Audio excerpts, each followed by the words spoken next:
আসসালামু আলাইকুম বন্ধুরা, সবাই কেমন আছেন? আপনাদের বাড়ির ছেলেমেয়েরা এই রমজান মাসে কি খাওয়া দাওয়া করছে?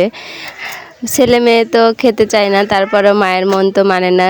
সকালবেলা উঠে কিছু না কিছু তাদেরকে নাস্তা বানিয়ে দিতে হবে। তো এই যে চুলায় দেখুন একটা পরোটা বানাচ্ছে, এই যে আর একটা আলু ভর্তা দিয়ে এখন আলুর পরোটা বানাবো। মেয়েটা আবার আলুর পরোটা খেতে চায়, তো আটা মাখানোর পরে এর মধ্যে আলু ভর্তা দিয়ে সুন্দর করে মুড়াই নিয়ে এই যে এখন বেলে বেলে তাওয়ার উপরে দিয়ে দিব। এখন তার উপর দিয়ে দেওয়ার পরে একটু ঘি দিয়ে ভাজলে আমার মেয়েটা আবার খেতে পছন্দ করে, তার ঘিটা পছন্দ।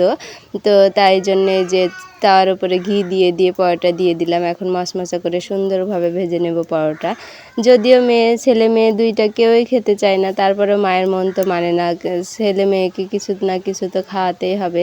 তাদের খাওয়া দাওয়াতে খুবই অবহেলা, তারা একদমই খেতে চায় না। তো আমার মন তো মানে না, কি বানালে কি খাবে সেই চিন্তা করে ছেলে মেয়ে দুইটার জন্য সকাল সকাল পরোটা বানিয়ে ফেললাম। এই যে মশমশে লাল লাল করে পরোটা ভেজে নিলাম, এখন তাদেরকে খাওয়াবো। আপনার ছেলেমেয়েরা সকালবেলা কী খেলে অবশ্যই কমেন্ট করে জানাবেন।